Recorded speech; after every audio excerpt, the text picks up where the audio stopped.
They bury you that day or the next morning. Not in this country. They freeze you for a week. Then they suck the last penny out of you.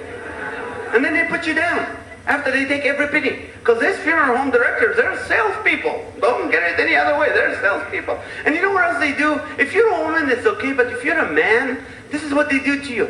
They put makeup on you and put flowers around you. And let everybody in the family, come here kids, look at Dad. That's what he would look like with makeup and flowers.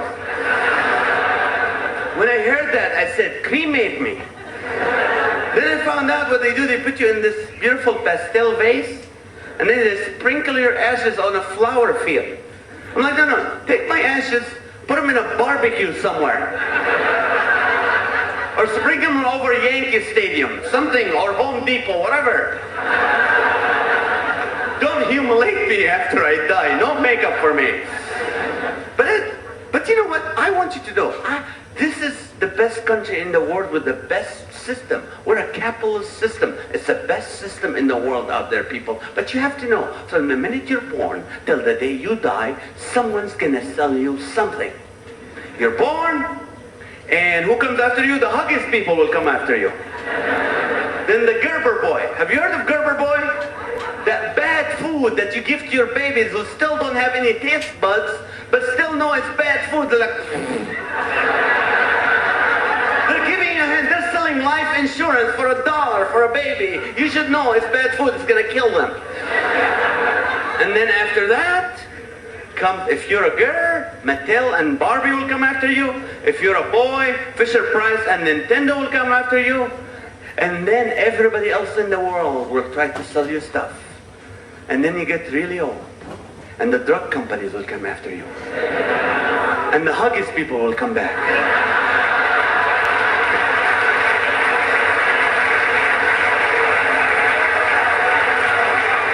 And then the funeral home directors, and then they freeze you till they make sure they got the last penny.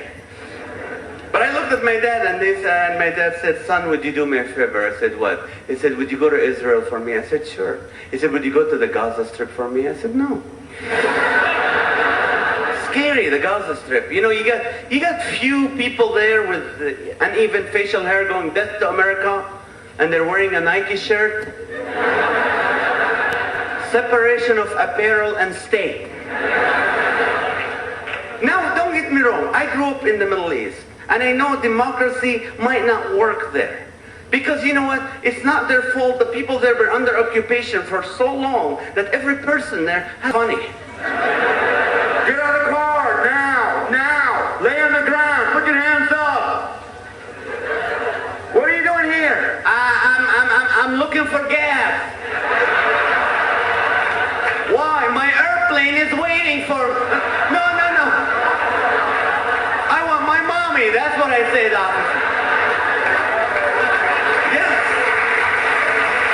So, that's what you get. Have you tried eHarmony? Don't. They ask you like 4,000 questions, those single dating programs. 4,000 questions. Do you choose a mouthful? Do you snore? Do you do this? By the time you're done, you go, I don't want to date, I want to kill myself. Don't try eHarmony, you have a better chance on eBay. At least if it doesn't work, you're the lowest bidder. But it's always women and men, they always have their criteria, you know, which is good. The first thing should be mental stability. That's the first thing you should look for in a spouse. Because I was single. When I came to Christ, I was single, and I wanted a godly woman. But I didn't know how to be the godly wife. What's my pickup line going to be? Oh, I agape you, you weaker vessel.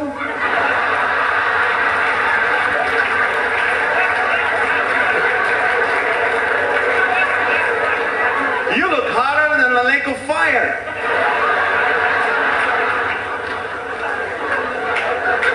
Look, you got your glorified body already. My favorite was like, oh, you remind me of the verse that said, love thy neighbor. One lady looked at me, She goes, you remind me of the verse that said, depart from me, I never knew you. Okay? So I went to my daddy. I said, Dad, I want a beautiful wife with a rich father that memorized the entire Bible. But let your will be done. And I waited. And came that evil day called Valentine's Day. If you're single, this is the day your friends offer their friends to you. But they save the good ones for someone else. I have a friend just came out of prison, never been to school, but you guys are so compatible. I said, you know what, Lord? She doesn't have to have a rich daddy. You'll take care of us.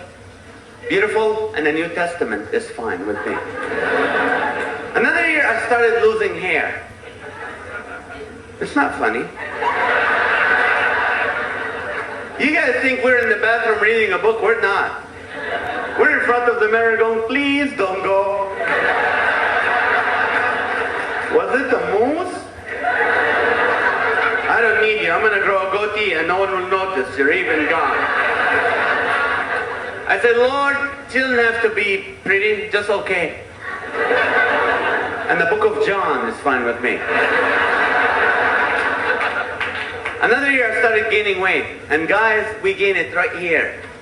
I lost my waist in a feeding accident. It is. It's sad when you start erasing your phone messages without touching it.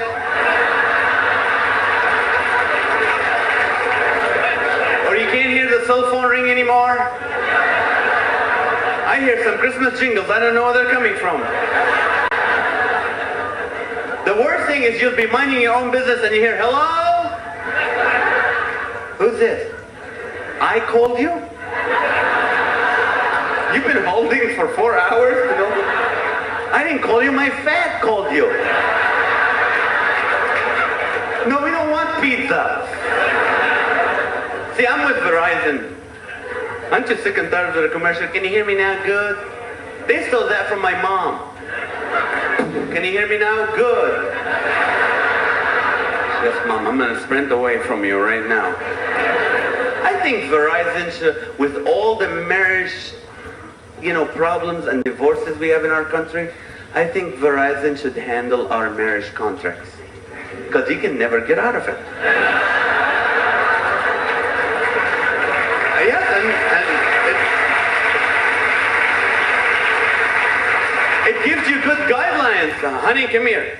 You have to be home from 9 p.m. till 9 a.m. and no roaming for you. But I don't know. I have a camera phone. With a camera phone, and I have pictures of family. And I have a picture of my grandma, 94-year-old lady, godly woman, lived in Seattle all her life. She calls me about 3 in the morning, my time. And I don't know why, but she calls me, and when grandma calls, you can't send her to voicemail. And you see her picture, beautiful lady, and I talked to her for hours. Well, 4 months ago, she went to be with the Lord. And last month, my aunt decides to call me from her house around the same time. You think you're ready to go, you're not. I'm like, what do you want, Grandma? You're going to voicemail. I'm not ready to go. But I looked at the Lord. I said, God, I'm gaining weight. I'm losing hair. John 3:16, bring her over. I'll witness to her.